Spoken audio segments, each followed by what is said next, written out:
And welcome back to that special Zoom webinars hosted by the Digital Drive County Durham and Digital Knowledge Exchange program. A huge thank you for your support, whether you're joining us live or on replay. It is truly appreciated. Today, the subject matter is hosting great and engaging webinars. And what we have in mind for you is a very detailed, very much in-depth workshop on what it takes to plan, execute, but also get value from those webinars. My name is Pascal Fintoni. I have the immense pleasure of being the lead trainer for those two respective programs, and I thank you very much for your attendance today.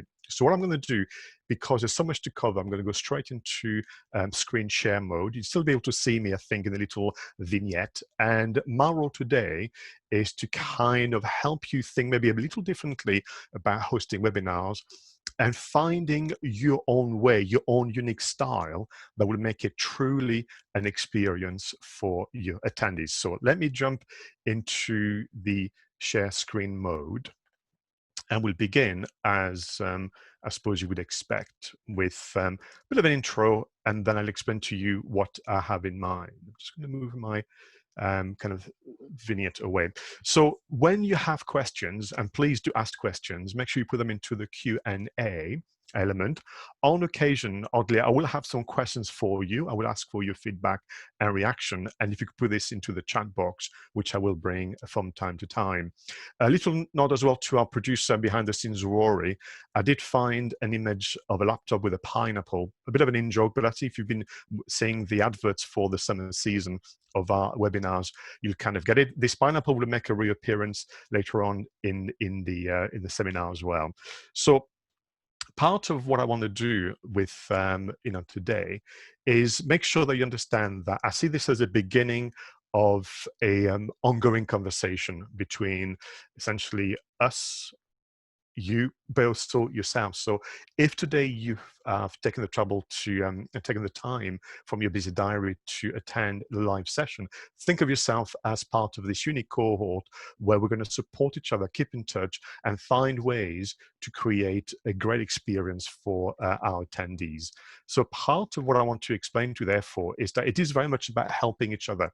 This is not about, forgive me, you just listening and then trying to execute on that.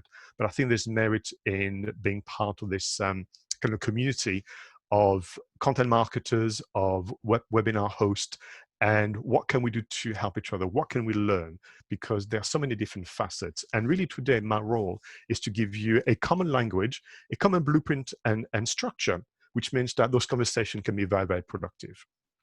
So when I look at the today and what we're trying to do, I'm looking at two elements really. One is the masterclass as planned for today. Within that, there'll be a lot of interaction, but also there's bound to be things that I've forgotten to mention to you, or things that, forgive me, is now taken for granted by mistake on my part. And therefore, the Q&A at the end is going to be, I think, very, very important for all of us to use. So when I was reflecting on designing this session, I took the view that you were here today because maybe the hosting webinars was new to you. Perhaps you've been a guest before. Indeed, today, you are a guest and an attendee, and you feel that there's merit in you considering running your own sessions. Perhaps you've been running sessions for a while, but you're looking for a bit more inspiration. Maybe like me, you feel like, it's becoming a bit repetitive, a bit samey. So only 2 weeks ago, I went on a webinar, would you believe, about webinars. And it was that one statement, that one kind of slide, literally, that was a big spark for me. And I went, yeah, that helps me a lot. So maybe that's what this today is about. It is possible for all of us that the way in which we have to do business, the way in which we have to provide customer service, the way we have to market ourselves has changed because of the current situation we find ourselves in. And even though at the time of recording this, we are hearing about the easing of social distancing and other measures, it feels as though something has changed in the way in which people wish to interact and what's going to happen when it comes to interaction. So maybe that's what you're thinking about. You're adapting to current circumstance.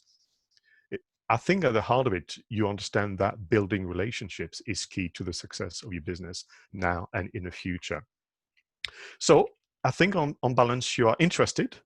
about the subject matter, but perhaps unsure about first or next steps, or quite simply, you looked into it and there's so many things that I can try and rationalize all that for you. My view, however, would be that you're here today because you're up for a bit of a challenge and you will take action. And the reason I'm saying this is because with essentially the blessing of the organizers, I've prepared for you a challenge. I'm going to find a way for you to have and host your first webinar very, very shortly using the tools of the time. But don't worry, I'll take care of you and we'll see what we can do together. So best way to get how to get the best out of today, my suggestion would be to take notes for sure. And on occasion, I've got what I call summary slide, which you can take a screenshot and have it as part of your kind of library of content. But do ask lots and lots of questions. I will pose every so often when there's a segment, a term that will come back often in this kind of discussion, and I will take your questions. I am at your service today for sure. But because of the detailed and because of the in-depth discussion, do expect to forget a few things. That's absolutely normal. And therefore, what I would suggest you do is you go back, watch the video again, and then take your time to formulate a plan that is right for you, right for your audience, and right for your business. But ultimately, we want you to make a decision, take action, and keep in touch and let us know that you've done so. So, you're going to see this slide or this slide design often because what this ended up to be is almost the creation of a workbook. That wasn't the plan originally. It started actually my colleague with pen and paper and then lots of notes everywhere. But ultimately, I settled on this idea of breaking things down in such a way that it feels like a workbook. So every so often you'll see this kind of slide design and you'll be able to kind of take on board information as we go through. So what I thought we would do here is begin with a quick reflection on webinars in general. Then I'm going to go on to the section about finding your format, which I think is the most important decision that would be the result of your attendance today. And then we're going to move into talking about the technical elements from composition, from sound, from staging and all those things. Then eventually I'll close on running a typical webinar and then we'll move on to the Q&A. But to begin with, my reflection on webinars. So I am a big fan, but not just because some of you will know my passion for video, but I think with webinars, it brings elements of three key aspects of building a brand via the internet. So the first one, which is what we call reputation management, which is, as some of you will know, our kind of take and version of digital marketing, reputation management. You know, what do you want people to believe about you via the internet? It also brings elements of video marketing. And because ultimately these are online events, it does bring some element of event management. But at the heart of it, what I think webinars will do, it will allow you to showcase your approach to customer service, which is ultimately what people are interested in. I mean, when people go online, I think about your prospects and current customers, they're not really looking for evidence that you're good at marketing or that you're good at doing things on social media. What they are looking for is evidence of who you are as people and whether, truthfully, you are a pleasure to deal with and whether being in your company in a professional sense and being looked after by you will be a positive experience. And I think webinars can allow us to showcase and communicate perhaps a lot more than the written word and maybe photography, but bringing the three kind of elements of reputation management, video marketing, and event management together. So as a quick summary and overview of each, the first two, should I say, of reputation management and video marketing, let me remind you that our position as part of the program is that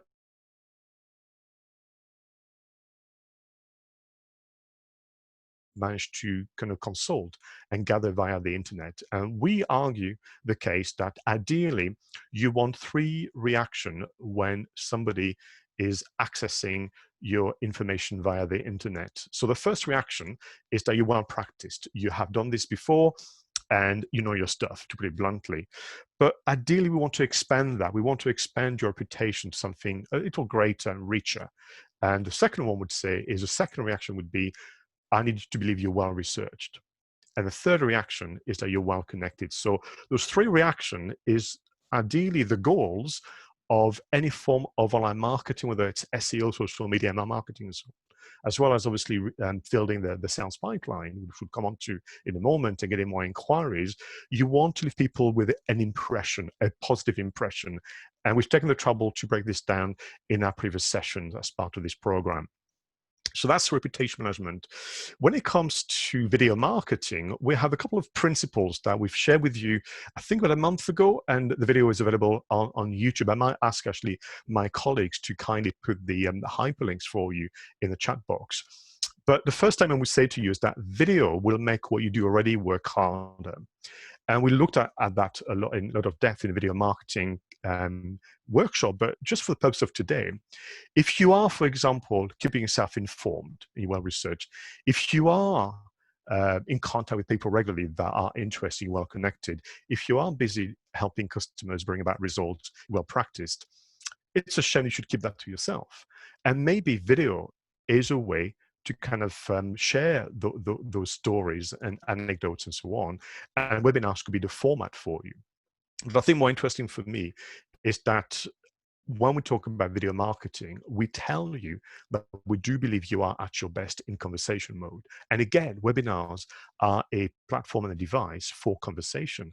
So is it perhaps worthy of our consideration moving forward? Let me close very briefly on the fact that webinars have a role to play when it comes to your sales funnel and your customer journey. So this is our summary. Some of you will know it all too well from previous sessions of the sales funnel. What I mean by that in terms of the role of online marketing to increase inquiries and sales volume. So the first stage, we call it visibility. And we argue that webinars have a role to play in increasing your visibility, particularly when you use guest marketing. We'll come on to that more in details. Webinars have a role to play in the next stage of the trust journey with your credibility. And importantly, webinars have a role to play in interactivity. And some of you may be familiar with a gentleman called John Lee Dumas. He's a podcaster, but also a regular webinar host. And one of his sessions that I've attended, he said, the conversion is in a conversation. Because ultimately, a conversation is what allows somebody to understand that you have some wonderful qualities. The first quality that you want to show in a conversation, that you're curious. You're curious about them, but you're also curious about your industry or the wider landscape that you operate in. The next thing you can do in conversation is show the second quality is that you're useful, or you can be helpful to others. And the third quality, should I say, and a very important one that is sometimes lacking in the world of the internet, is that you're very present. It's not this idea of you kind of shoot things, across the internet, but then get on with your day, and you're not available for further questions or further clarification. The webinars allow you to kind of create that presence. Because ultimately, just to close on this kind of introduction about webinars and why they should be worthy of consideration for your kind of business, is that to be seen and heard, being helpful nowadays is the quickest way to build trust. And that's a statement that you've seen time and time and time again on many of the sessions that we've been running for you, because quite simply, it is true. So your interest and your ambition should be, what is the simplest way, what is the quickest way for me to be seen and heard being helpful, so that I can build trust and accelerate the sales pipeline and inquiry levels. And therefore, the challenge today is, would webinars be part of the solution to be seen and heard being helpful? So this is as much as I wanted to kind of share with you to give us a context, because I think it's far more important to move on to the webinars themselves. So today, what I'll be showing you are kind of tools and techniques, and I'm going to present them to you in a very universal way, so that you can reflect on what's going to work for you or not. But please understand, very much like this artist you can see here on screen, my intention today is to show you the tools and techniques so that you can find your own voice. So yes, the brushes will be the same. Yes, the colors will be the same, the canvas and whatever, all the materials will be the same, but the results would be as unique as you are, and as unique as your kind of audience, and as unique as your passions and interests in your business life. So it would make complete sense for me, and actually there will be the desired results, that as you proceed with starting maybe for the first time or improving on your existing webinar hosting activities, if we were to attend and take part, that experience would be unique and different. We should not end up with, I can't recall, I'm just quickly checking how many people are attending to them, but we shouldn't end up with 40 webinars are the same, delivered the same. You need to be as unique as having a meeting with you. So that's, I think, an important point to put across. All right. So let me begin with finding your format. And I'm going to start this with another question. So I'm going to ask you to put this into the chat box. When you think about webinars, so if this is new to you, but also if you've been running for a while, what do you think are the challenges? What worries you about running webinars? What are the concerns at this moment in time? There's lots of positives which we'll cover, but I think it would be helpful and I think very honest approach to go, are there things, whether this is new to you or this has been going for a while, that gets in the way a bit? There's something that concerns you. If you could put this in the chat box for me, that would be very, very helpful. Thank you.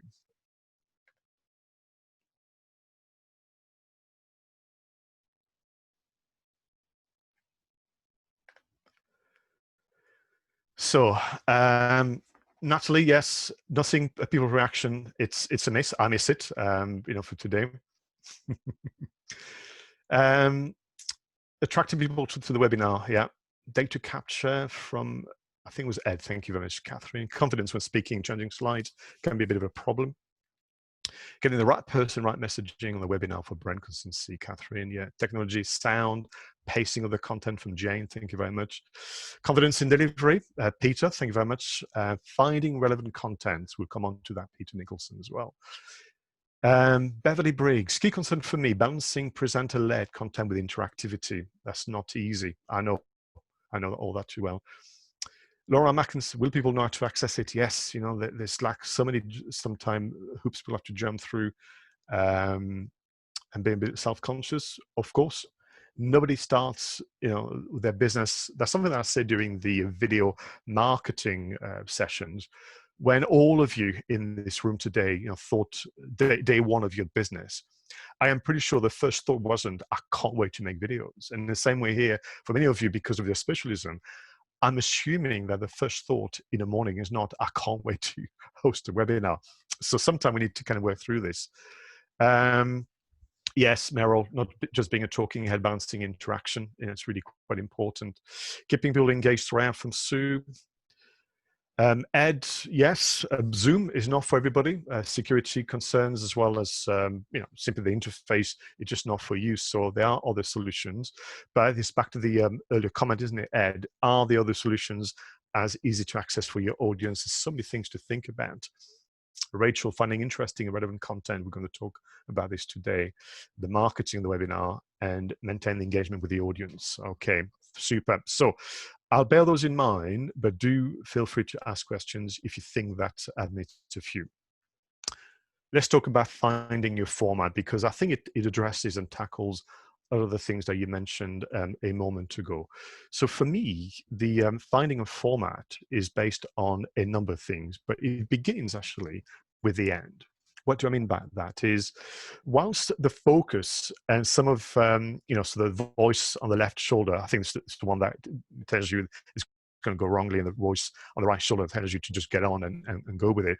So whilst we're thinking about this, I think that we need to kind of almost go back to, what is it for? What do we hope to achieve? And I always like, therefore, when I plan a webinar, and that's something that we've done internally at DigiDrive and DKE, as well as with my customers, we kind of go back and say, do you know what, really, this webinar is just a means to an end, because ultimately for me, the recording of the webinars we are today is just a start of a much richer experience for you and your audience.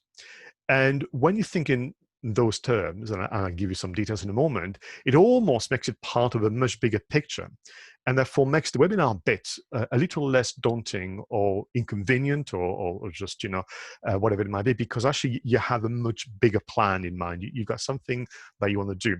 So really to begin with, for me, the recording webinar is because back to we're at our best in conversation mode, and that would be so much easier than just talking to myself and so on.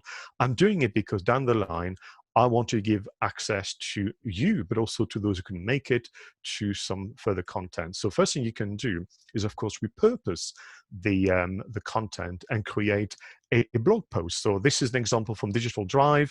So Paul Graham helped us kick off the summer 2020 season of webinars, and they did this great session, very, very high energy session on making the most from Microsoft Office 365.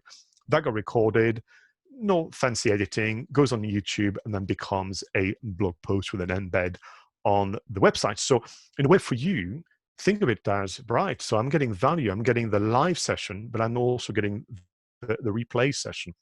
So, and then you can really very, very quickly build quite a sizable video blog, if you will, on your website.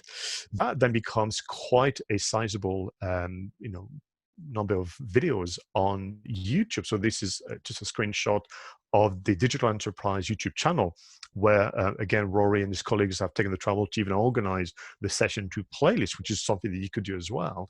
So very, very quickly, you can really build that credibility by repurposing the content, and therefore the recording becomes a means to an end. And it gets busy very, very quickly, particularly when you use some of the techniques I'm going to mention in a moment. But it doesn't stop there. You could also quite simply add value. So not only can you just embed the video, but if you put it together, you could also put, as you can see perhaps on the screen here, you could put some time stamping. So this is where we've using segments, something that I'm going to recommend today. You're in a position to clearly time where people can fast forward and watch something that is of more relevance to them than necessarily having to watch the whole session. So that's helpful for your attendees. So today, for example, you know that there would be some very clear chapters and modules, if you will, and to be able to fast forward to the one that interests you most when you're building your plan is, again, adding value to your content, but also helpful for those who could not make it. You could also then extract the audio and repurpose that as a podcast, which is, again, as you know, some of you will know, having massive renaissance the last 2 years in the UK. This is just a screenshot of a platform called Podchaser, but you could do things yourself. So the other thing that you could do, excuse me, is repurpose that in so many different ways. So let me just close, as I'm going to cough again, apologies, on this formula. Apologies, just had a fluff in the air. So the record, replay, and repurpose is really, for me, the formula. This is why you begin from the end. What are your intentions beyond the recording bit? And this is something that I've called kind of grandly your kind of formula. So part of it is therefore to think that the job of hosting the webinar is number one of 3 steps. You're going to host a webinar because actually you believe that you're going to get the best possible content out of that. It's going to be far more enjoyable for you. It's going to be a lot more interactive. You're going to feel energized from it. You're going to offer it as replay with some value. And of course, it will be repurposed in so many different ways. And I'm forgetting things like creating blog series, creating extracts for social media, and so on and so forth. So that webinar formula is something that we teach, record, replay, repurpose, the 3 R's. I was keen to get some nice alliteration here, but that really is the job. So when I talk about creating great and engaging webinars, I'm talking about the whole formula of record, replay, and repurpose. So behind the scenes, therefore, you have to get ready. Can the website, is the website ready for embedding those videos? Do you have a system for extracting the audio and creating podcast? Can you transcribe, either using kind of automated services, which have limitations, or people, and create some amazing blog series or ebooks? So before I move on to what's coming next, which is to really find your format, I just wanted to get your reaction about the webinar formula: record, replay, repurpose. Does that make sense? Is that plausible? And does that help maybe set the context of the bit about being on on screen and talking to people is really a means to an end, and there's something far more interesting and far richer for you to look forward to, if that makes any sense. So if I could just get some reaction in the chat box, that would be lovely. Thank you.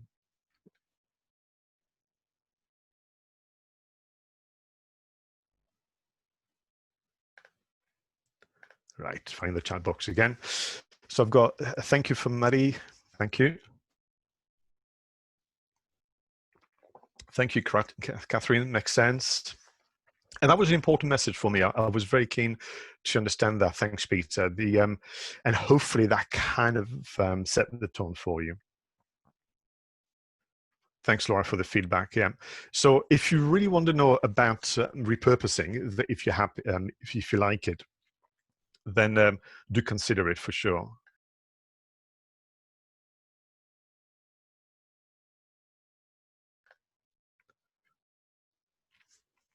Thanks, Beverly.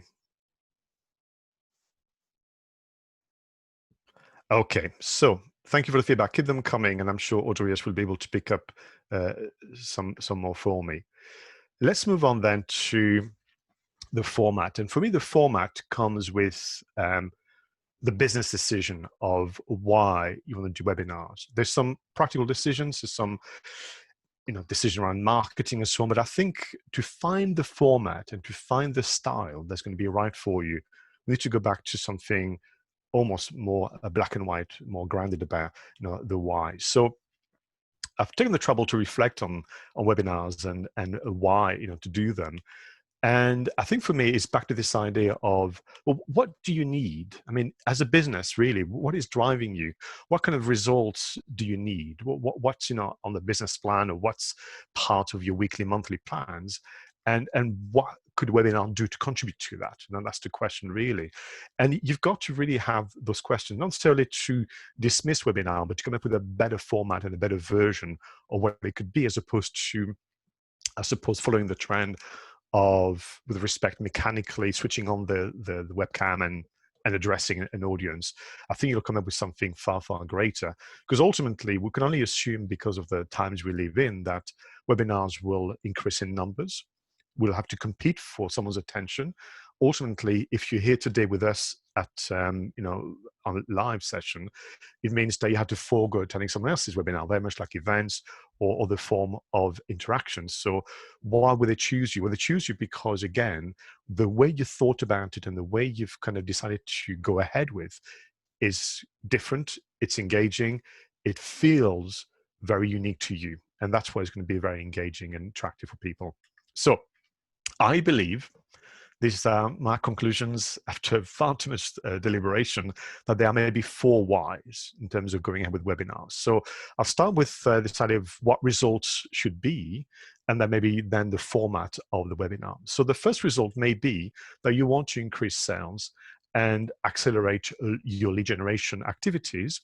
I hasten to add that webinars had a role to play in all those 4 whys before the pandemic, but because of the social distancing and other ways in which people want to work now, it may be that we have to, they're going to have a greater role to play. So maybe the second why is, as perhaps mentioned a moment ago, that idea of content marketing and credibility, to be seen and heard being helpful to others. Is true across all of them, but perhaps more so with content marketing. Is your why, quite simply, after sales care and loyalty. So this is less about the early stage of the funnel, but actually your customers are already on board. But again, you want to create that loyalty. You want, because actually you take pleasure in designing good customer service kind of elements. You want to make sure that they're well looked after, even during or after they've bought from you. On the subject of which, sometimes the simple why is part of the deal. That's what they've bought, or that's part of the service delivery.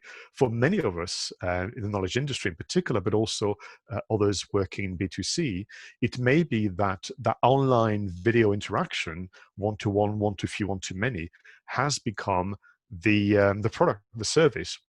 Therefore, element of transaction. Now, transaction can be time donated to us, as you are today, or simply that there was a fee that was paid. So these are the 4 whys that I kind of come up with. There may be more, and feel free to put them into the chat box. So having thought about those the results, then I wanted to kind of expand on what the format could be. So if we take the first one, then we end up in a situation where we're going to end up with, we're going to do a webinar for the first one, we're going to do a webinar for the second one, the third, and the fourth.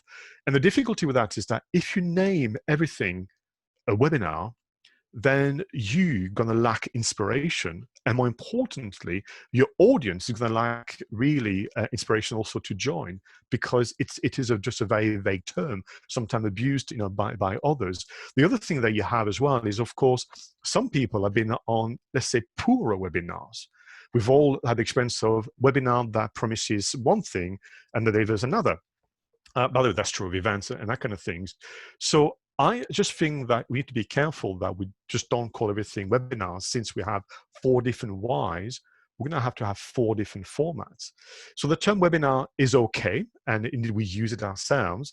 But when we start to talk to each other, think about Rory, my colleague Helen, Audrius, Paul, Kirsty, and so on. Internally, we don't necessarily use it to webinar because we need to understand what we mean. What format do you mean? What style do you mean?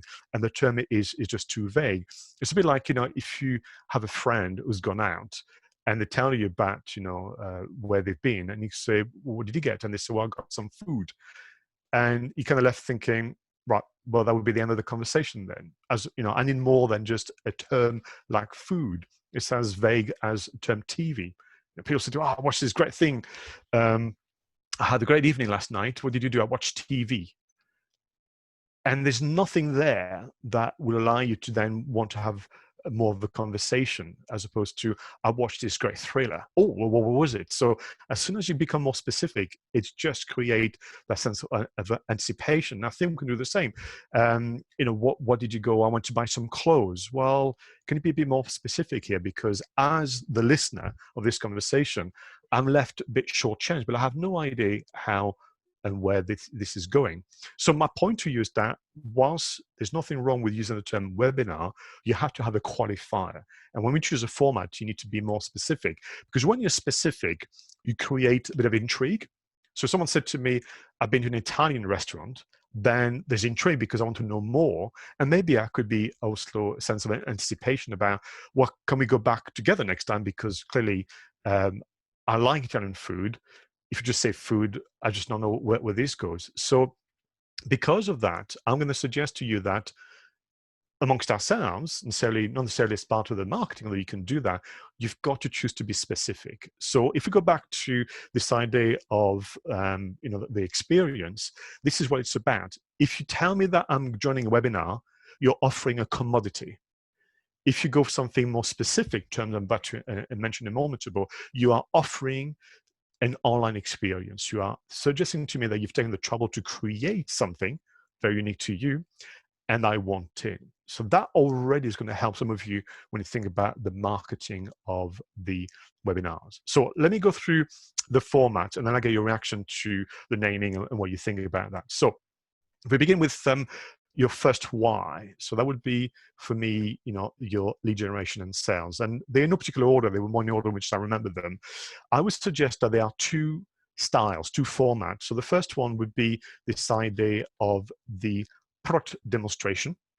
So I think that's the one. And if you are like me, working in more the knowledge industry or service industry, then you can have a tester session and a Q&A. In fact, you can have a Q&A as well with the product demonstration. So my advice to you is that if your why is sales and lead generation, whilst the device or the execution is the webinar, you are inviting people to a product demonstration. You are inviting people to a tester session and Q&A. And that will make you actually create something much, much better than just creating a webinar. And that's likely to attract the right audience, in fact, as opposed to someone that just kind of goes, I'm not sure what it is. It's a webinar. I'm not sure. But I kind of go on the punch. You want someone that is committed to actually finding out more about it. We then move on to why number 2. which is one that you understand because of my career and profession, I've spent a lot of time doing content marketing credibility. And this one, some of you will know already because it was covered in the video marketing session, but you have three options for this one. You can have an expert Q&A series, that would be the term, not just webinar, and typically would be with a guest, which I think is an interesting format as well. You can have a news roundup, and you can have what we called a technology tracker or a platform spotlight. So the expert Q&A would be either you on your own or you with a guest answering questions on behalf of the audience, so asked by the audience, with a way of helping somebody understand something better and moving forward, with a view of obviously that being repurposed. The news roundup is actually giving people an update on the latest changes and what's happening out there, whereas the technology tracker or platform spotlight is a tour of maybe, for me in my line of work, would be a online app or solution. If you don't operate in a world where there are technology or platforms, this could be maybe a process tracker or process spotlight. So is there a new methodology or a new way of doing things that would be very, very helpful? So that could be the format of why number 2, content marketing and credibility. And I call them series because the likelihood is you'll do more than one, clearly. Move on to why number 3, which is about customer service and loyalty. I think here you could have invitation to what I called a service update and special offers. Remember, the scenario is here that people are on board, so they are actually your customers already. And to create that sense of loyalty, but also that sense that you're thinking of them. Because some of the difficulty with online marketing, it gives the impression that we only think about the new customers, but not the current ones, the way in which it's kind of expressed. So let's be careful about that. And to be invited, now that could be a private session, to be invited to a service update, and maybe as a result of which, because you've attended, you get an early bird discount or things you can think of, giveaways and the likes, that would be very helpful. And then the other thing would be maybe to invite them to give customer feedback, to be part of the design of the next experience or the next stage of evolution of the product and service, and offer special offers as well. The final why, which is around this idea of, actually the title is wrong, that should be about that kind of service delivery and transactional. You will have training courses and tutorials, and then there are so many synonyms, master classes and whatever you want to be. That would be typically a one to few, one to many, as is the case today. Or you can have maybe a one-to-one, maybe one-to-two, and then you're into virtual coaching and consultancy.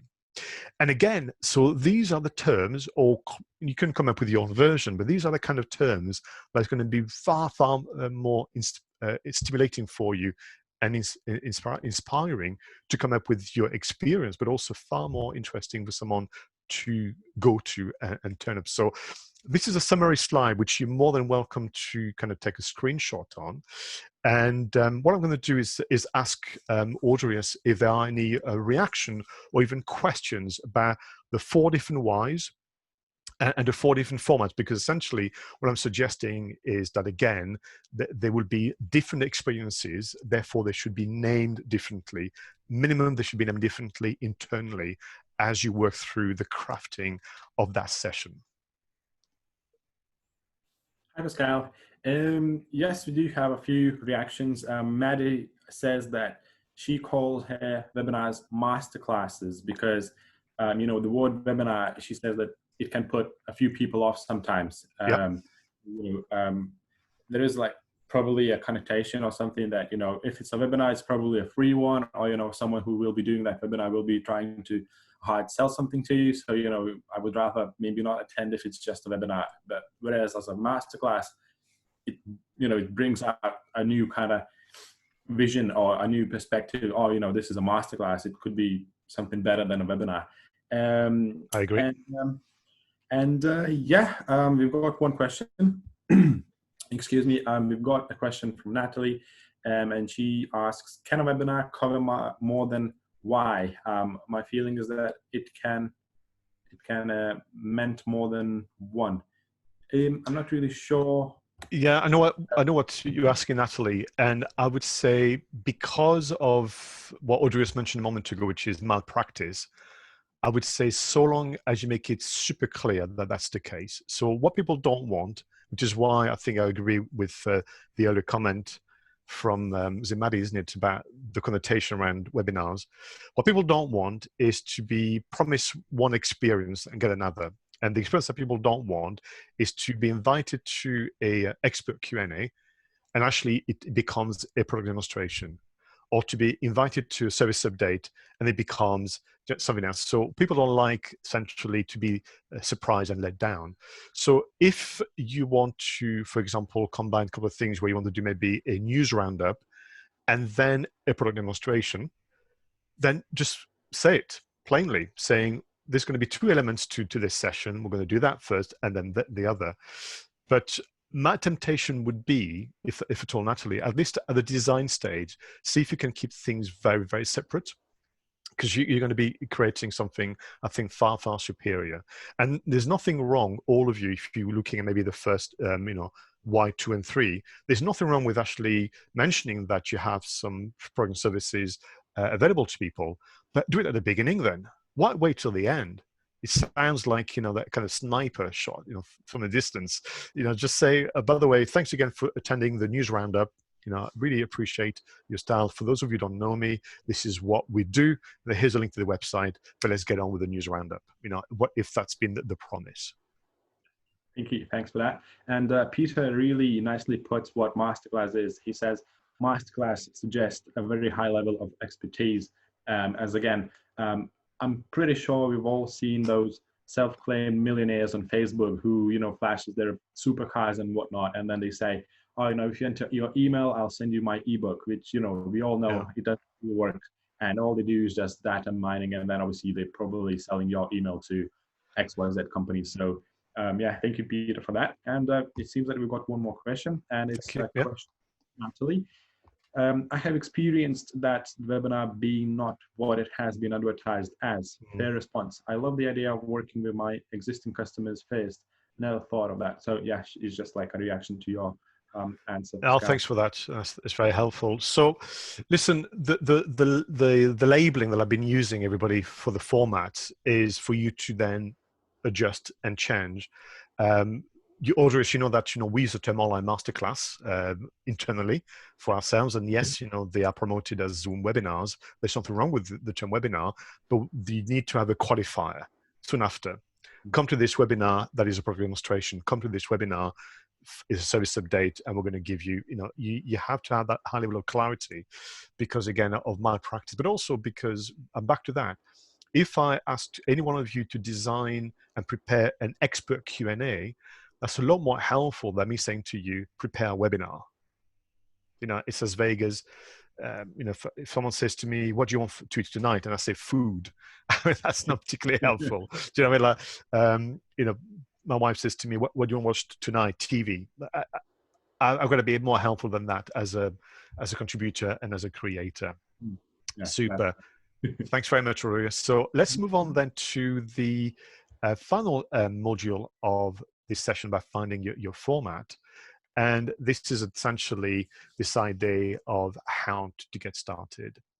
So what I'm going to do next is explain something to you, propose something to you, and whether you are new to this or something that you're doing for a while, then you can adapt, very, very carefully. But so we talked about beginning from the start, this idea of it's part of a much richer experience. The webinar is a means to an end so that you can do lots of exciting things, repurposing, replays, and so on. We need to be clearer for ourselves and our audience about the format. And that format is informed by what you want out of it. What does a business need? So how do you kind of start? And I think for me, it was this reflection of how would I actually start myself if I was to do it again? And I would start with a conversation. It plays to the principles that we are at our best in conversation. It simplifies everything for you and ultimately allows you to build confidence and build traction in a much more comfortable environment, which is that of a conversation with people you know already. And that to me is very important. I was saying, this idea of be patient, but also don't wait too long. And there's kind of a happy medium to strike here. But can we begin with a conversation with people that you know already?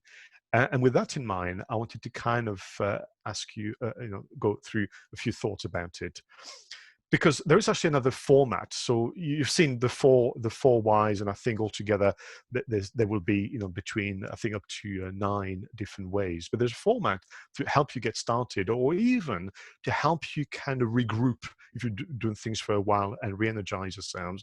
And I call this the open Q&A. And the open Q&A is that simple, which is an invitation to a private session, so not non-public, people that you know already, so that they have a platform to ask you questions about a topic or a specialism that is of interest to them. And this is how you begin. The open Q&A allows you to try different platforms. Zoom is not for you. Can you try and go to a meeting? That's not for me. Can you try something else? But also, it allows you to find your style and maybe try out, back to Natalie's comment earlier, try and maybe some elements of product demonstrations, some elements of news roundup. Maybe you can try this one and find your way. And that, to me, is what I want to look into. Build a confidence. It will give you some new ideas as well if you feel like you've plateaued a bit.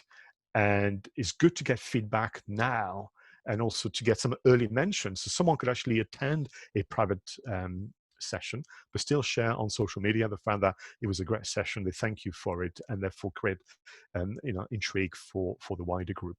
So the open Q&A is as follows. It's invitation only, very, very important. It's not the same as the others that we mentioned a moment ago. It's with people that you know already. And that's just a reason for that. One is better for you, but also it would give you, when you think about people that you know already, when you crafted those sessions, you can tell where I'm looking. You advance the theater of the mind to anticipate. You can see their faces, make you smile, which is the moment we don't see enough of each other. I think that's very, very important.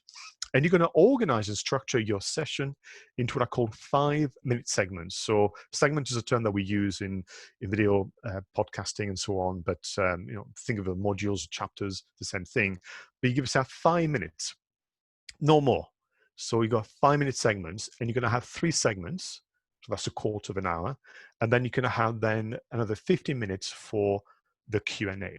And the reason why you have the segments is to, again, get a reaction from people based on what you're going to share, so that it stimulates those questions and it stimulates, obviously, the answers. That open Q&A can be recorded, and then you can bin it if you don't like it. But also, I would suggest which is not always good from a learning point of view, if you watch the Q&A again, you can then learn from your voice, from your locution, body language, and so on. I mean, I tend to give myself a week, because I don't like to watch myself that quickly. But a week later, I will go on the YouTube channel, and I will watch, and I will make notes, and I will give myself a bit of a hard time by some pronunciation and whatever. But typically, I try and improve delivery and experience. So when it comes to the segment, you're going to begin with 5 minutes on the question of the week. The question of the week could be something that someone asked you personally, or something that you picked up from the news, or something that you picked up from a book you read, or radio program you listened to, as well as on the web. There was one question, and you want to kind of explore it and give your view and answer. You're going to also share the news of the week. So there's something that's happened. There's a change. There's having maybe a positive or potentially negative impact on your audience, and you want to alert them about that news and give you advice about what to do about it. And they're going to have maybe the tool, the technique, the method of the week that you want to explain. And that can be done by simply talking to them, or that can be done by using visual aids. That's your kind of preference. But this is the open Q&A. As a result of which, people that will ask you for some further clarification about the question of the week, or the news of the week, tool of the week. And then when the half-hour mark is upon you, you kind of wrap up, thank everybody for their support, and invite them to the next one. Now, if you've done this, if this is the very first one, you may even send them a survey, say, is this something that you would enjoy? Can we do it again? And so on. But what you're doing here essentially is kind of improving your skills and understanding what it takes to be the host as opposed to being the guest, by doing this open Q&A. So before I move on to the next element, can I get your reaction? What do you think for some of you? If webinars are new to you, would the open Q&A, which is a step just before, be helpful? And for those of you who've done it for a while, would the open Q&A sometimes give you a bit of a break from, forgive me, performing for some time the unknown or complete strangers? Because the good thing about the open Q&A, you could do this as the diagram shows you, as a video meeting, so you could see your audience as well. You could talk to them, and it would be more of a very kind of social affair. What do you make of this suggestion of the open Q&A? That's something that you would fancy doing.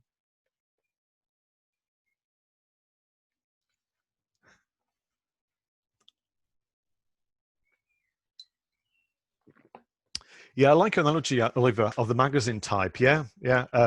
In fairness, if you think about it, that's the way in which radio programs are run. You know, they have clear segments. This is where podcast is doing it. So I've got feedback thing from Catherine. This will help my confidence. Yeah, absolutely right. Thank you as well, Catherine, thinking that would help with the Natalie, teachers, Peter. Who would you invite and how many? I'm going to come on to that, but you would only invite those that you know already. That, and in a way, you could argue the open Q&A, yeah, it's for you, you know, and why not? But I think you're going to give people value because you see your audience; they are very, very busy. They don't have time to catch up with the news of the week, the tool of the week, and the the question of the week. And to them, a quick half hour with someone like you whose company they enjoy. So Peter Smith, I would say, why don't you begin with a Zoom meeting? So everybody is in view, as the diagram shows you.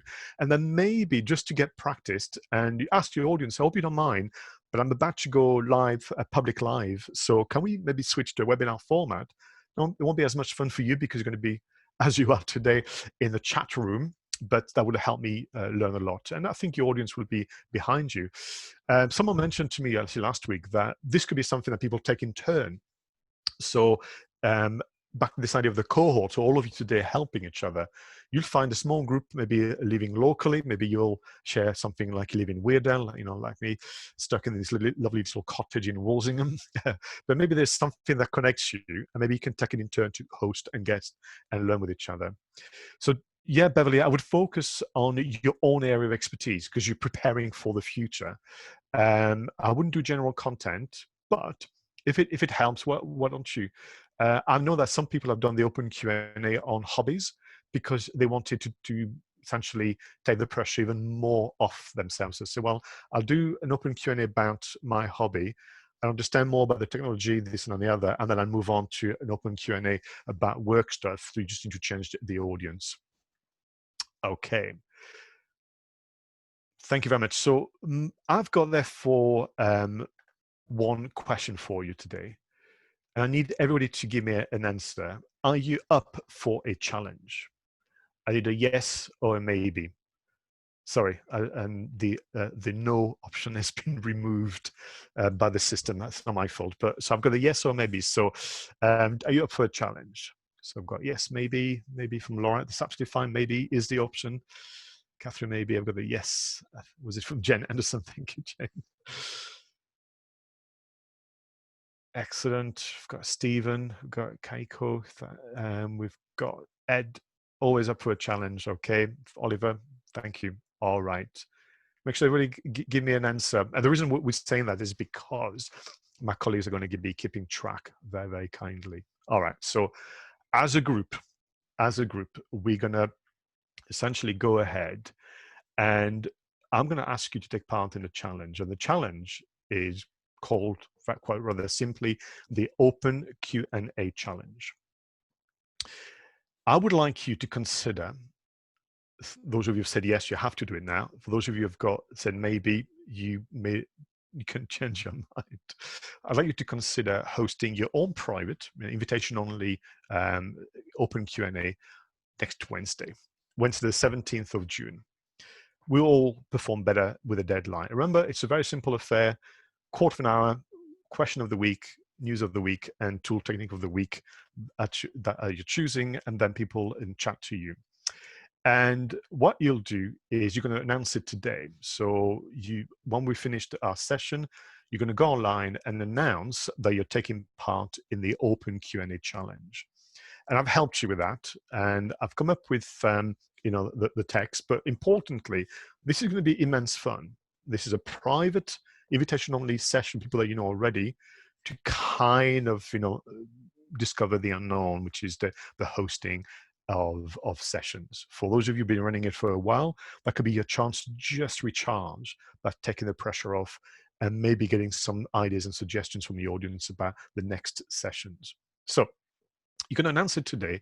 And first thing you're going to do is you're going to go on Pexels. Pexels.com, some of you will know, is a fantastic website where you can download copyright-free photography. And you're going to find a picture of a coffee. And you're going to use a style that suits you best. So job number one, you go on Pexels and you're going to go and find a photo that works for you. You're going to download that. If you're going to get fancy, you can go on Canva and edit it, but I don't think you do need to do so. And that photo will be shared. Thank you very much, Andreas, sharing the address on the chat box. That picture will be shared as part of a social media post. And then you're going to go on Twitter, you're going to go on LinkedIn, maybe Facebook, and you're going to be writing the following message.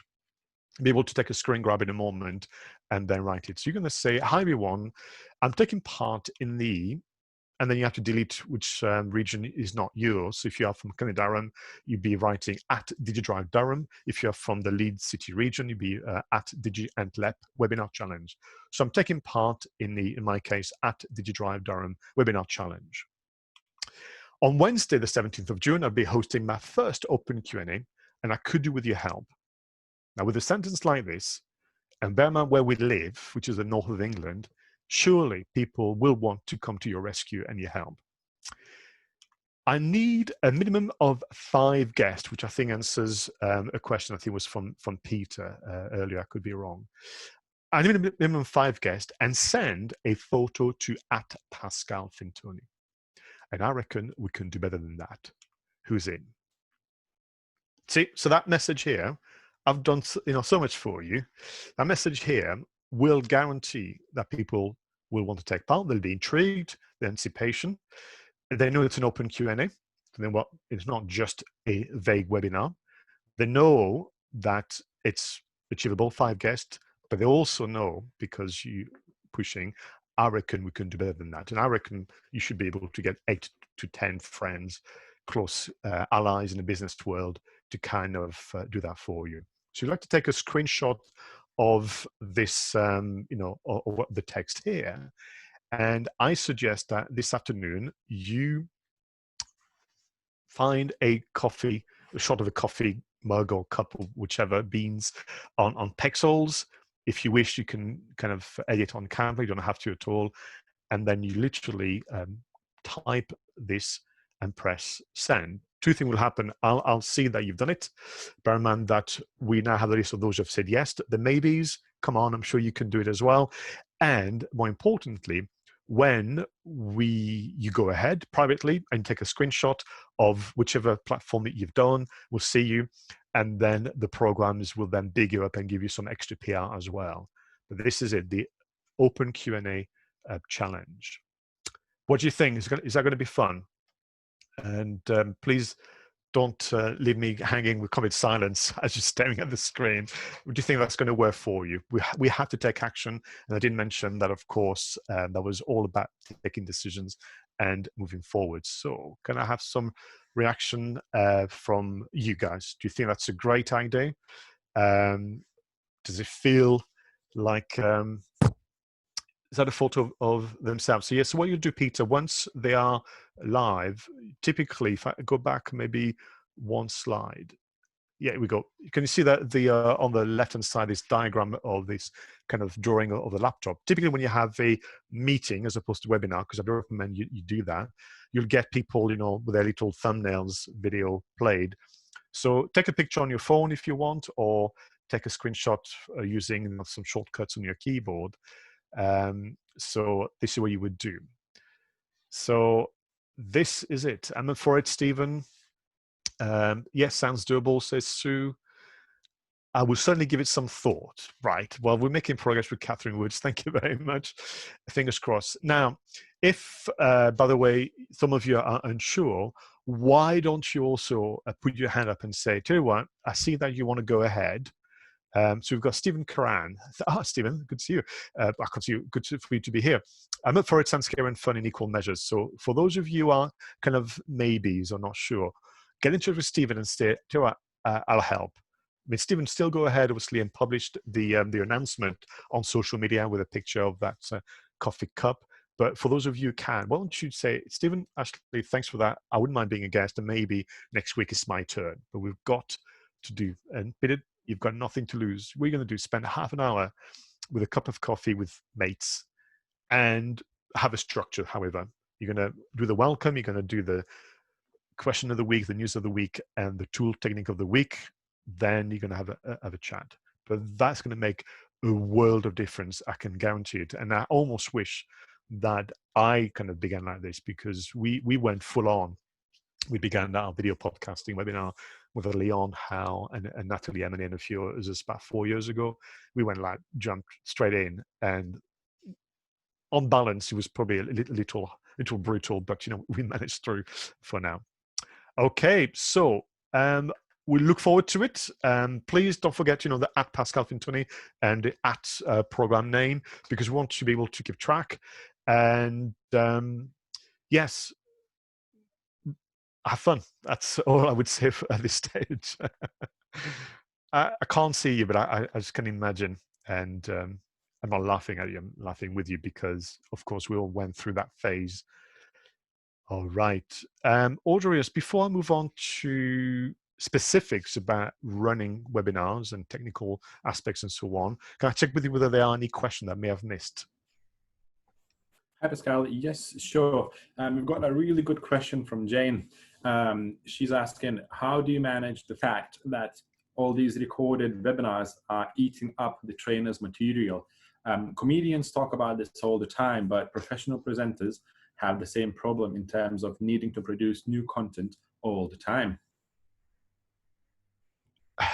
So is that in relation that is the concern, Jane, that by sharing information via webinar format, it would dilute the impact or the exclusivity that comes with doing training sessions and the likes? If that's the way you're thinking, I share the same concern, which is why then you choose a different format or a different why. So it may be that in a webinar format, which let's use a term in the sense that it's not the commercial undertaking, it may be that you need to steer away from the knowledge transfer, but perhaps it's more of the news roundup you have to do. Maybe, in fact, you need to do an expert Q&A where you invite other professionals who do something that complements what you do. But as a host, you ask questions and you kind of enrich the lives and understanding of your customers on subject that supplements, what you do. But you kind of ring fence, your own activities. And what you'll find, and two things: there's limits of time. There's also good common sense and business sense, which means that obviously my clients who book me as a coach will get, even greater detail and even greater, obviously, immersion, because quite simply, there's only so much I can cover. And also what I can do for them is to make everything highly relevant. So if this is how, if I answered the question correctly, I think it's absolutely right for all of you to ring fence your IP. But ultimately, if you are keeping yourself well informed, you should share that. Well, keep it to yourself. If you are connected, showcase your connections. And if you've kind of making progress and inventing new products and services, sometimes the webinar as a format can give you a good chance to test those theories out. And sometimes it could be that, and that's been the case in my line of work, a 1 2 hour webinar becomes a full day or 2-day course because of the reaction and the interactions. So please, Jen, let us know if that's been the meaning of your question, if I've answered that correctly. Anything else, Audrius? Yeah, thank you for that. We've got another one from Stephen. It's probably towards you and all of the delegates. The question is it okay if I link with someone after the session to support me in setting up the Q&A webinar on Wednesday the 17th? Yeah, sure. I mean, what I would do, if again I want to do that clearly, just put a message on the chat box now today, Stephen. Asks, and the people in the chat box can reply either privately or whichever. It's in the spirit of the program in general. You need to understand everybody. You know, whether you are in County Durham or Leeds City region. Not only are we kind of creating some learning experience, but we're also creating connections, because when it comes to the next 12 months, and they're going to still, be a challenge, you will do better if you are connected with others who hold you to higher standard and are the source of motivation to create better content faster. So Stephen, if you want to, bring this element of community, just put a message in the chat box and people will be in touch. I have no doubt of that. Yes, thank you. And we've got a concern, if you like, from Mm-hmm. Beverly, saying it would be good to look at the technicalities of hosting a webinar before committing. Are you, Pascal, going to cover that Yep, area? that's session Excellent. number 3. Kind of preparing for success. Yeah. All right. Okay, So excellent. move on to that then. That gives me a fantastic lead in. All right. I'll be sure to pop back in with more questions in the session a little bit later. That's smashing. Okay, so let's move on then. Thank you very much for that question. Timing is impeccable. What can we do to kind of host and do things? So what I'm going to present to you is obviously suggestions and scenarios that take into consideration the fact that we're doing this from home the large majority of the time. And I find that almost because of my background into independent filmmaking, restrictions sometimes is a source of great invention and something quite innovative. So let me go through that session, setting up for success, and then I'll stop at the end and take your question. But this is my recommendation about how you're going to set it up, and then we're going to talk about the hosting in general. But please understand, your role is to facilitate a conversation within the limitations of video and audio. So this photography you can see on the left-hand side, we'll come back to it in a moment because it is actually something we can learn from. But when it comes to setting up for success, to me, it's in 2 main areas. It's about what your audience can see and what they can hear. Typically, I don't think that there'll be webinars, no matter which format you go for, where there's not the 2 come together, video and audio. The repurposing may mean that they only listen to it, but typically you have 2. In terms of setting up what they can see, we're going to call this staging for no other reason than that's a real name for it from video production and others. And in terms of what they can hear, we're going to call this sound. And that gives me a lovely alliteration, staging and sound, which keeps me very happy as a marketer. So part of what I want to say as well is I'm going to show you some examples of people who have tried different ways, and of course, not always successfully.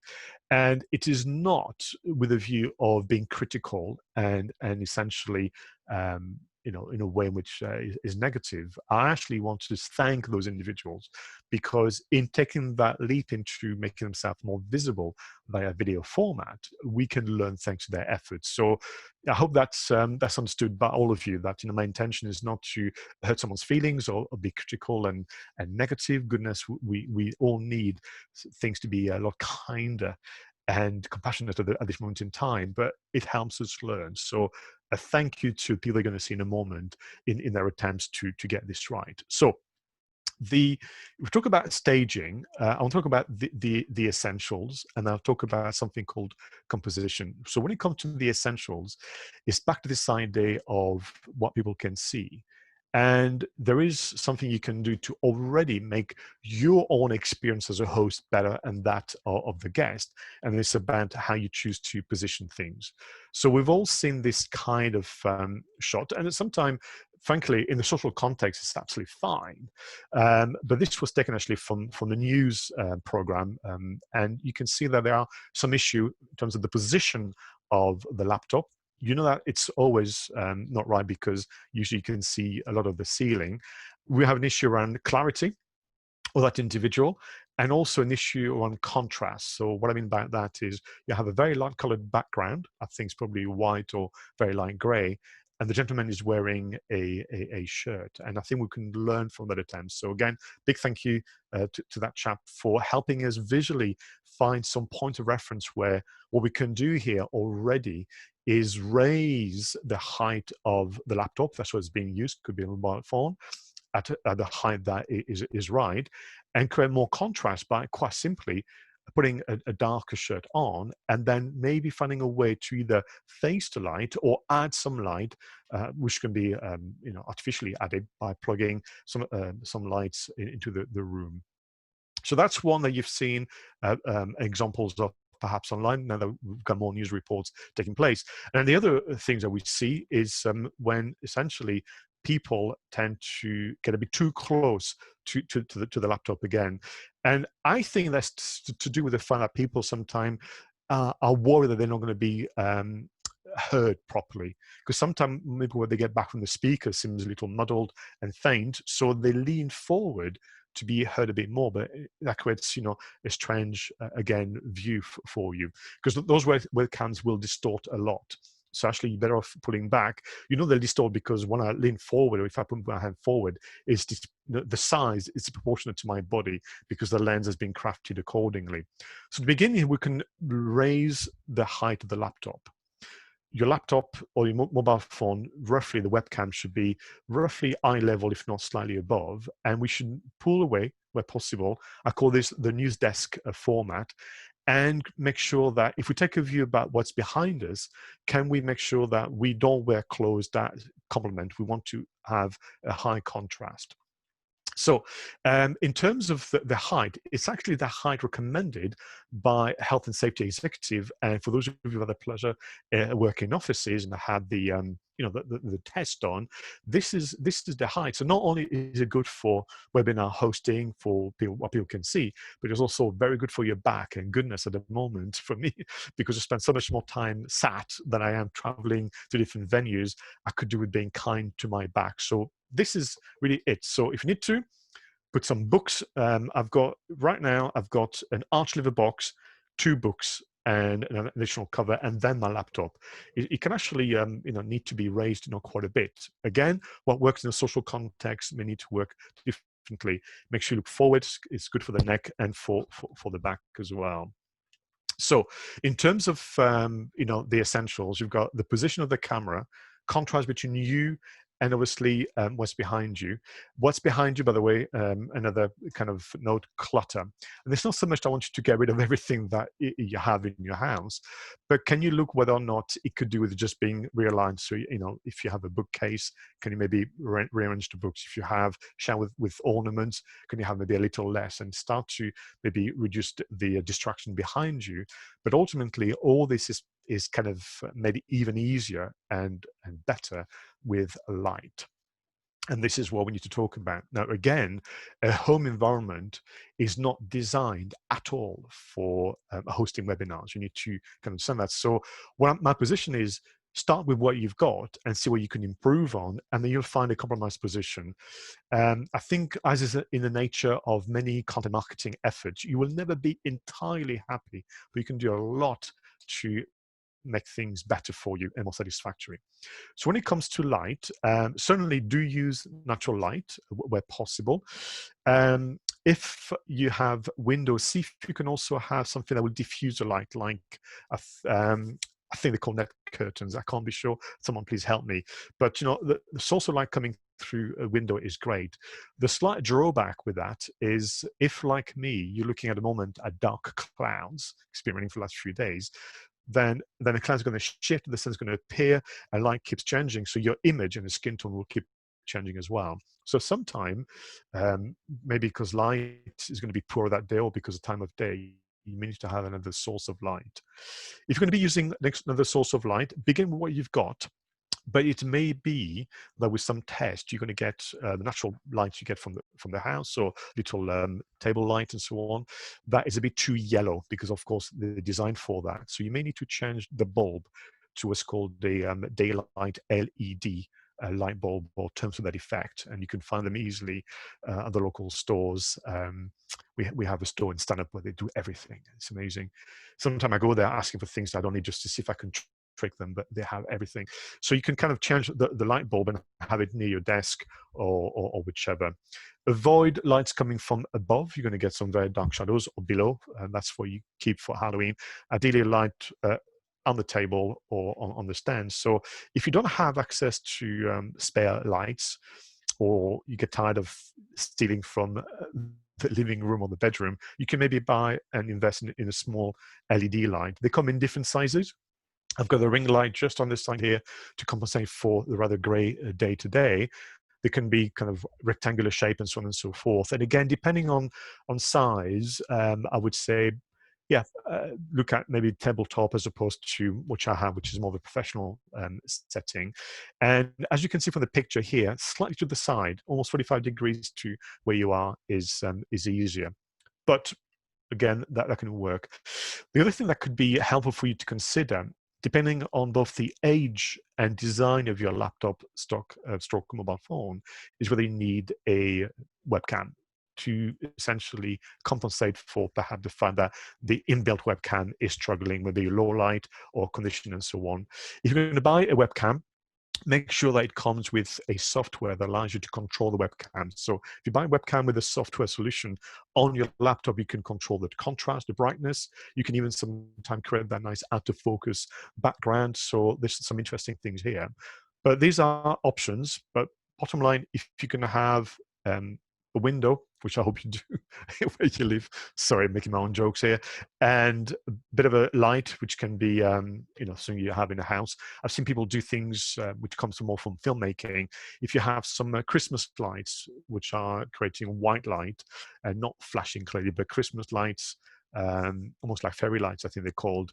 If you just put them into a glass, put them on and put the glass next to you, you're going to get that nice glow coming from those fairy lights as well. So that's one thing to consider. Okay, moving on very quickly then is a couple of things for you. Maybe instead of buying into kit, particularly the webcam, perhaps you have some spare cameras in the house. And some of them can be plugged to your laptop to become the webcam. And there's lots of videos on YouTube to help you do that. I've had some tests using my spare mobile phone as a webcam to get some interesting results. And I would say ask around. Before you buy stuff, ask around. There's bound to be friends and family who have things, a spare kit. If you have friends who are from a video background, podcasting background, I can guarantee, like me, they'll have 3-4 boxes full of kit that they've bought and they don't use, that are looking for a good home. So think about that. Okay, so that was talking about the essential. Look about composition. And composition is going to be something that's going to help you stand out from webinars and move into your real format. So to help me with composition, I've gone back to the photo that I mentioned a moment ago. And this photo is basically has what we call composition. It's been kind of organized. So this is taking the shot of someone delivering a webinar. So you imagine that the camera is obviously where his eyes are looking, maybe slightly on this side here. But the shot is interesting because the shot has a foreground, a middle ground with obviously our subject, and a background.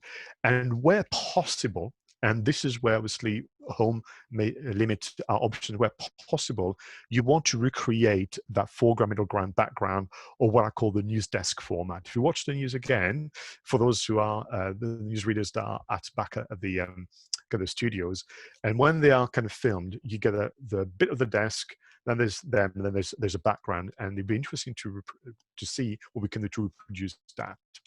So how can we best recreate the sense of depth with us? We're not newsreaders and we're professionals. We're working from home. We have limitations. So what you need really is angle and texture, find angles and find texture. And I was so pleased when I put those words, angle and texture, on pexels.com, which is my kind of go-to website. This is what I got, and I was so pleased. So you've got angles and you've got texture. I want you to imagine for a moment that those white lines are the walls in a house. So we're looking at the house from above, like helicopter view. And the grass, fake grass, I'm assuming, is a reminder that, it's better for the eye if you have texture as opposed to something very, very flat. So we have the walls, the white lines, and a position that you can try and experiment with over the next few days in your house.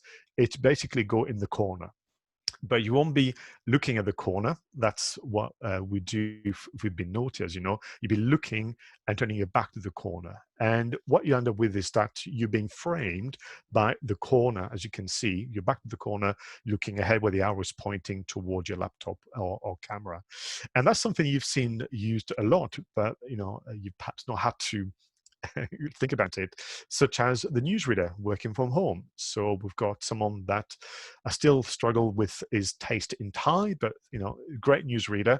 And as you can see, the corner thing is roughly here, and he's being framed by the channel 4 news, I think it's a bullet banner, and his bookcase. But it's creating that idea of composition. We have a very, very short foreground, which is the top of his laptop. Middle ground is him, and then obviously the background is that frame. So the corner is an interesting one to use if you have access to one. And you can do it standing up. I was only thinking about standing up a bit more because of many sessions that I do. This is Justin Brown from Primal Video. He's done a great YouTube channel. Most minor criticism would be that I think the camera could be a bit higher. You can tell he's looking down, and we can just make out here, the top of his ceiling, even though he's in the corner himself. But we have good contrast. We have everything that you would want from that, and texture with the roller blinds, as well as the small, simple shelves in the background and so on. You can sometimes cheat with that corner and go quite extreme, where one side of the V, if you will, is much, much longer, as you can see here. And that gives me a way to talk to you about the second position that you could look around the house, where if you can't quite manage the full corner, maybe you could go into that second position, whereby you have the length on one of the side, and then you have just enough of a corner behind again to create that sense of depth. So again, you're turning your back to the corner, but you're more in line with the side wall. And this is something that I saw this chap do. So he was doing actually a great tutorial in the US about working from home. And whilst actually this position is okay, he was saying if you just tilt the laptop around about 45 degrees, you have then a sense of depth, which then you could tidy up, what's behind him. But he said that just gives you that idea of how you can make that vision a bit kinder and more natural, I would argue as well. So, and he was just showing, this is what I did. He was on a round table. First, you had his back to the wall. He just pivoted ever so slightly. You can see he's got a ring light as well, and that created this sense of depth, and so on and so forth. There's another style, which is interesting, where again you control more the light and using ambient light, but that's again a newsreader doing that. So you can see that there's some options here, and there's going to be about experimentation about what works best, position windows, and so on and so forth. Final position is when there's no corners for you to have, so you end up with having to have the flat wall behind you. And there's a number of things you can do here. One thing you can do is cheat and create a sense of depth by using furniture. So this is a lady presenter from BBC Click, a great program, and she's using almost the kind of the sofa chair and the arms, and she's sitting quite forward. She's wearing close to really contrast. She's using the neon light and so on, and creating a sense of depth, ultimately, because that's what she's got. She's working from home. Sometimes you can then do a bit more. So you can create texture. So this is when you start to really say, right, this is it. I'm establishing my corner. So using depth here, we've got in the foreground the microphone, middle ground the host. In the background, you've got texture using wooden lats, and then some simple shelving and so on. So that version 1. Version 2 would be to start to introduce some lights, but we still have the foreground, middle ground, background. And then you go all lights. So this is a news platform, so we don't have to necessarily go for that. But again, we try and compensate, using different techniques altogether. So this is ultimately, the options for you, the 3 different positions, in a corner with a V, L, or a flat. But see what you can do to create depth and use a foreground, middle ground, and background rules. So there's some examples there that I took from a recent news item. What was interesting, so you've got the presenter on the left, Holly, who's working on the studio. So she kind of managed to actually be the window behind her because she's lit in the studio. But obviously, her pal is working from home, so he's had to close the curtain so that obviously it can be lit much better. But their guests do what they can, and already then you can imagine what they can do very differently. Interestingly, if you look at the title of this the chat, group video chat, fun or frustrating was the item that we're discussing here. So yeah, I've become a little obsessed. I calm now, and I hope that I've not damaged or spoiled you watching the news in future, because you could be comparing whether or not they're respecting some of the rules we've spoken about. But here's an example from the host of Indie Mogul. So Indie Mogul is a YouTube channel, but also a membership for filmmakers. And he was saying, well, so this is starting point, and then using the rules that I mentioned to you, it goes from this starting point to this one.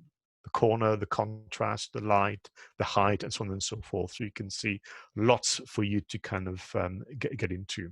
So that to me was an important thing to talk to you. And then if all fails, if nothing works for you, as is the case in my charming little cottage in Walsingham, then go green. So behind me is a green screen, and using the Zoom application, I've chosen an image, and it takes time to find the right image for your hair, your skin tone, and so on, so you don't get too much of a fuzzy feel. And ultimately, what I do here is I do that because I don't have a corner sufficiently. I can't do the L shape. The walls, it just doesn't work for me here.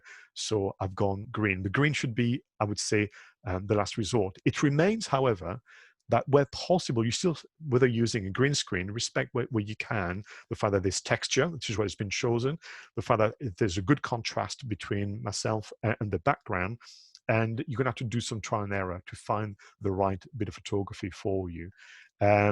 So to me, I've been playing with so many different backgrounds. One that is, you could argue, is almost respecting the rules of depth. Could be this background. So I could say, I've got all this, and the sensor is far away from behind me, and then I kind of can address you, and I don't have anything much in the foreground for the reason that I'm right at my desk, something that I can kind of look into. But this is kind of the idea behind it, so I might just stick with this one. You tell me how you feel about it. So moving on very quickly with the next one, which is sound, and then I'll stop there, and then I'll take your question, then we'll move on to some advice about hosting in general. So we've tackled what people can see, your staging, use what you've got, and then build on that. Sound is similar, use what you've got, and then build on that. So really, if you've got kind of any of those going, they're pretty good, and what I will say is that usually do the test, but your inbuilt kind of microphone, as in on the laptop, will always be a lot poorer than anything else you have where the voice is being captured closer to the source. I could later on during the Q&A when we stop recording show you some different tests, and you'll see that if I was to talk to you using the laptop mic, it would sound very different to the headset that I've got for now. So an evolution of the earphones would be, of course, I mentioned a moment ago, the headset, and this is something that kind of keep changing between that and the next option, which is the desk microphone. And the evolution of the desk microphone would be the microphone on an arm or stand. I call them stand mics. It could be a boom arm, like in radio station or podcasting, or a stand, particularly if you're standing up. So these are the kind of four options. There is a fifth one you could argue, particularly if you are in the webinar situation where you are now getting sound from your speakers, which is a lapel mic. But I tend not to use that and to stick to the four that you see here. Now, to make life a little easier, I thought we should also give you some suggestions, but I welcome yours as well in terms of the pros and cons of using them. So the earphones, the kind of things you've got here, they're kind of convenient and very familiar, and you see them used even in use kind of reports and so on. The headset will give you a better sound, I think. And if you're spending time talking for a while, they are quite comfortable. They sit there and you don't catch them like this you could. The desk microphone will give you a great sound, but also what I find about them on the occasion that I use them, they seem to be very grounding. I feel like I have to concentrate more, and I find that to be very useful if I'm doing maybe less of a tutorial, but more of a podcast or discussion and so on. It kind of brings it all together around this microphone. And then the stand or boom mic, great sound, but very flexible because you can move them around, so you can actually move your position like a desk mic. In terms of the cons, I think the earphones I've picked up with guests, but also I can hear it on the news. They have a tendency to crackle. I think there's some interference sometimes, or sometimes they'll catch your clothing, or they can catch on earrings and so on. So watch out for that. The headset can be, as I'm sure you've heard today, sensitive to plosives and sibilants. So these are the P's and the T's and the S's. And one way to kind of get it right is to make sure that you lower the microphone around your jawline. So don't put it in front of your mouth, which is, unless you want to get that sports reporter sound. The desk mic, be careful. They sometimes can pick up the sound on your desk, particularly if you're typing. And for me, because I can be quite animated, I would have a tendency to sometimes knock it or kind of rush and forget that it's there. So do be careful about that. And with regard to the stand mic, the same issue can happen. You can move it suddenly with your hand or your face, you kind of touch it. They also need quite a bit of cabling and whichever, and maybe your home office doesn't lend itself so well to that. So in terms of options, I've gone for USB only. So the USB being where you can plug directly into your computer, as opposed to having to go through a different form of cabling that requires other interfaces like a mixer. So with the earphones, well, any will do so long as they have a mic. Have a few spares. It could be me, but I seem to have broken quite a few over time. With the headsets, the Sennheiser PC USB headset is great. That's the one that I'm using. It's very light, it's reasonably discreet, I would say, so it works well. Excuse me. If you want to kind of push the boat out, you can look into the Razer Kraken X7.1. I mean, who would not want a headset with a name like this one? With a desk mic, again, these are very personal choices, but a couple worthy of consideration. And again, do ask around if people don't have a spare one. The Blue Yeti, which you've seen used quite a lot, and the Rode NT-USB Mini, which is more recent. Again, I'll show you this slide as a summary in a moment. But this is the Blue Yeti. Makes me think of that robot from the Forbidden Planet, but very good. I've had guests on podcast, and very sturdy, not too sensitive to you using the keyboard and so on, and capture your voice really well. And then this is the Rode NT-USB Mini. So it's a lovely little microphone for the Rode family, high quality, and again, available online or with independent retailers if you want to support them. And then finally, for the stand mic, and again, there could be almost an evolution where you could start with a headset and work your way towards microphone. You've got the Rode Podcaster, and then you've got the Samsung Q2E. So those look a little like this. And again, easier to use them on a boom arm or stand, proper stand. And this is the Samsung Q2E, although that's not using USB cable, but they have that. If microphones are of interest to you, and you are absolutely forgiven if they are not at all, that's not the most fascinating subject, but you understand their importance, then the Colin, who was actually one of our presenters at one of the conference we ran in Leeds, is the owner and host of the podcast host, and he has this great article, the best podcast microphones on the market, and podcast microphones will be great for webinar. And I've got a shortcut, a bit.ly shortcut, if you want to write it, or Audrey, if you could kindly maybe type it up on the chat box, that'd be very, very helpful. So we talked about what they can see and what they can hear, staging and sound. And I think, to me, they are where you start to really organize and present and offer a very different experience. So before I give you some homework, well, you know that was coming, can I ask Audrey whether we have any questions, or if people need some clarification or do they want me to I'll go back to this slide here. Thank you. Mhm. Yes, sure. We've got one question from Meryl. She's asking, is there any, would you recommend any specific specification or webcam to buy? The only one I would say is make sure it has a software that comes with it that allows you to control the webcam. Meryl, I've got, as you can imagine, 3-4 big IKEA crates full of kit that I don't use anymore because I've been disappointed by it. As well as, sometimes I just buy because it looks nice, which you don't do that. And my biggest disappointment has been around webcams, because I think there's definitely some work better than others, depending on the operating system of the computer. And my biggest regret is that I've got many webcams. I've got one here to show you, where I can't control it. So whatever I get is it. And I've got friends who said, well, can you not just improve the contrast or the color, or can you not do this? And said, no, how can you do this? Well, because the webcam we've got has got a software kind of an application that goes with it. To be like if you buy a printer, it has a software that allows you to do more with it. Yeah. So Meryl, I think, big brands like, Logitech and Rode and whatever, you can't go wrong with them. But I would say that would be the one spec that I wish I'd known sooner, which is have the software with it. Okay, yeah, excellent. 1 second. Yeah, it seems that we've got one more. Okay. From Kaiko. Yeah, he just said, Stephen, can you link up with me? I'm just going to put that message to the chat. But at the moment, Pascal, it doesn't seem that we've got any more questions. So, I'm just looking at the chat just in case. I've seen this Oliver Banks asking for recommendations for green screens.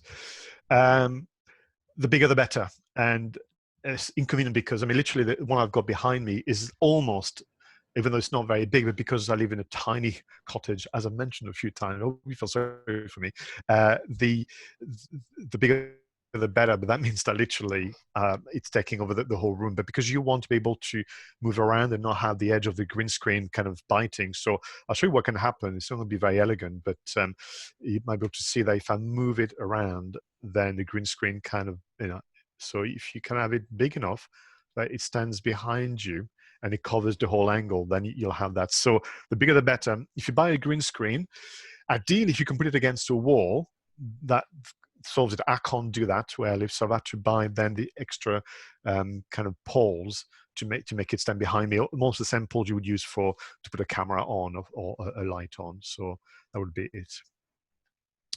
Excellent. Okay, yeah. So I'm just going to go on, Aureus, please. Yeah. No, go on.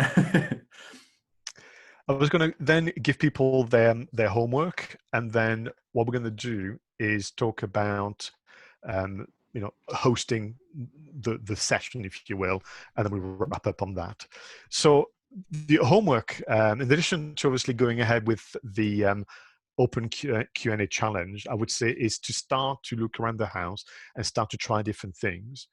And the best thing you can do is organize the corner or the L or whichever you can do.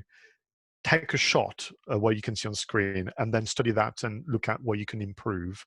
I've had to be very, very good.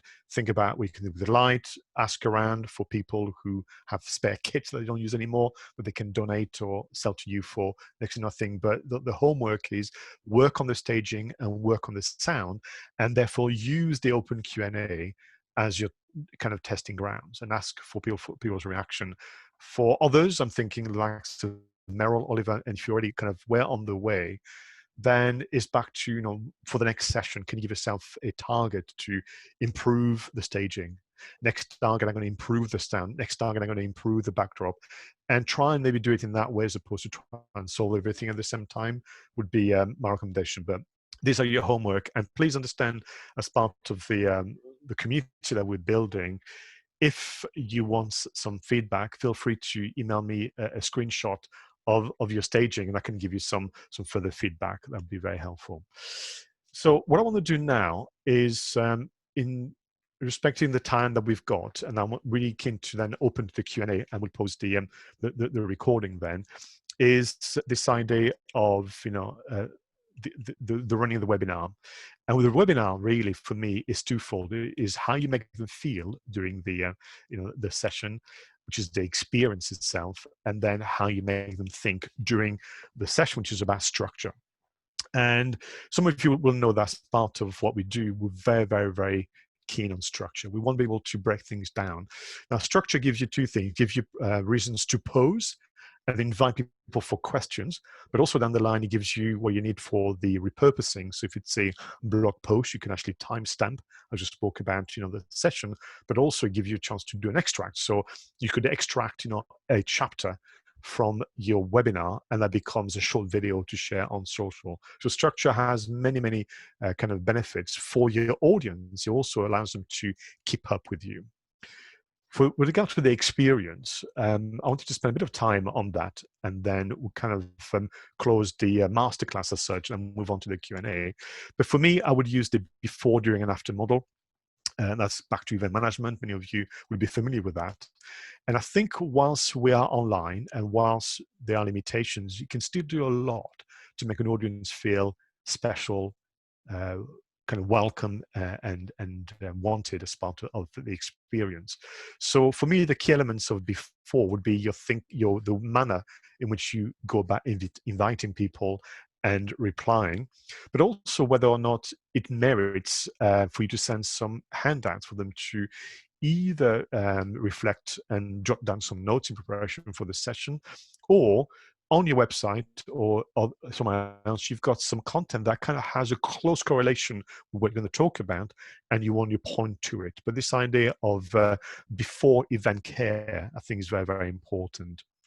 Now, during the session, there would be you can have some guests you can interview, of course. You'll have some visual aids, and this is your preference. I mean, when we do the news roundup, for example, we don't have that much visual aids, but we have good interaction and we do have a good structure. You can use features available to you on the platforms, such as the poll, the chat, or the Q&A, as you can do that. But there's also something that you need to work on. And this is where sometimes it's tricky, because you are moving on to the next thing, but the aftercare. So are there some additional things you can send post-session? It could be quite simply, thanks again for attending, and here's a link to the video now on YouTube or on my website. Are there some giveaways you can give? So you spoke about something specific, maybe you spoke about a technique, or you spoke about a news item, and you want to send a PDF that maybe summarizes those key points, or a free template, something like this. And perhaps you want to do a survey to kind of get their feedback and know how to move forward.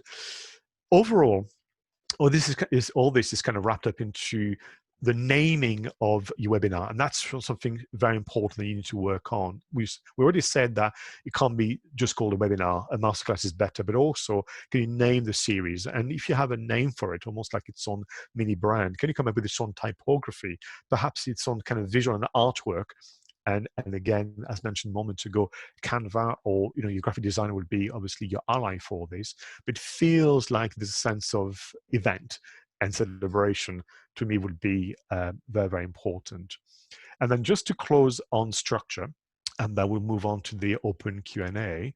I'm using, because I'm familiar with it, and I think that's where the structure is the most important, demanding, this idea of guest Q&A. So it will work no matter what you do in terms of the format, but I think it's more relevant and brings a real scenario to mind about the guest Q&A. So we've got their Q&A from the team at Wistia. You can then also reflect on their staging and let me know what you think. But ultimately, this is what you would do should you be the host of a Q&A or the host of any sessions. You would break down things into very clear elements. You would have your opening statement. And the opening statement is how you set the tone for everything. And that exists in physical events too. You would then move on to 4 segments, that term again. That is really the lion's share of the time spent online, whether it's with a guest or with you as well. And you have a closing statement. And these are essentially what should be on the pad, on Post-it notes, against the screen, whatever works for you. It's really quite important. Now, the opening statement and the closing statement, you kind of know what these are. I will spend just a moment on the segment. And the segment really, for me, are like this. What I call segment 0 would be what you would do to relax the guest after the opening statements and the welcome, and set the tone for the audience about what this is all about. You can't go straight into the questions. You might if it was a news report, but really this is a webinar stroke, whichever qualifier you want. So something easy to kind of get you and the guests used to talking to each other, and for the audience as well. That's also a chance to check that sound and video is working well. And they're going to move on to segment number 1. And this is where typically in an expert Q&A scenario, I would ask the why question. Why what we're about to explore together is happening? Why do you think we're having this challenge? Why do you think this has happened? And we want to create a sense of context here. So the why question, which is, as you know, some of you who have learned enough about storytelling, journalism, and so on, is very important. Your next segment is going to be then, all right, now we understand why it's happening. What are we going to do about it? What are the steps and the actions that I need to consider? And we then move into a phase where we're going to inform the audience and make them reflect on what you're going to do. And final segment, which is an important one, is thank you very much for that. So now that I know what to do, how do I do this? And I need you to then start to become specific about, what you mentioned a moment ago. And this is essentially what you can do. Now, you can change those in terms of the content depending on what you do. But if it's a product demonstration, why did you go ahead with a new product? What can you do and how do I use it? So the why, what, how is a lovely way. And I think it was Beverly, that was asking the question. Could have been somebody else. That to me has been one of the biggest breakthrough. And that was taught by someone that was teaching me how to do more radio work. But I thought, you know what, this is amazing. That's what I've been lacking when I went straight into webinars 4 years ago. I lacked the structure. I lacked this idea of story, narrative, and so on. So the why, the what, and the how is really what you want to work into. So that is as much as both time would allow me to share with you, but also I think that's plenty to give you in terms of hosting great and engaging webinar. Before we kind of wrap up formal proceedings and stop the recording and then move on to the open Q&A with a live audience, I just want to close on 2 things. Number 1 is I remind you that this is about showing you the tools so that you can find your own unique voice. That's really quite important.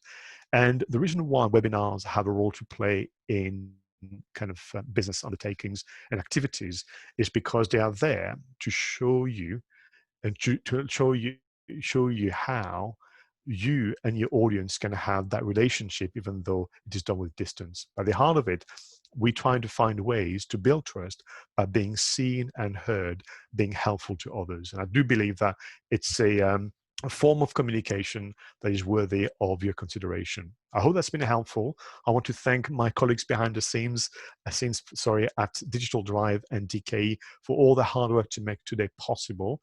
Keep in touch. Good luck with the challenge. I look forward to seeing the results. Until next time, go out there and make amazing content. Thank you very much. So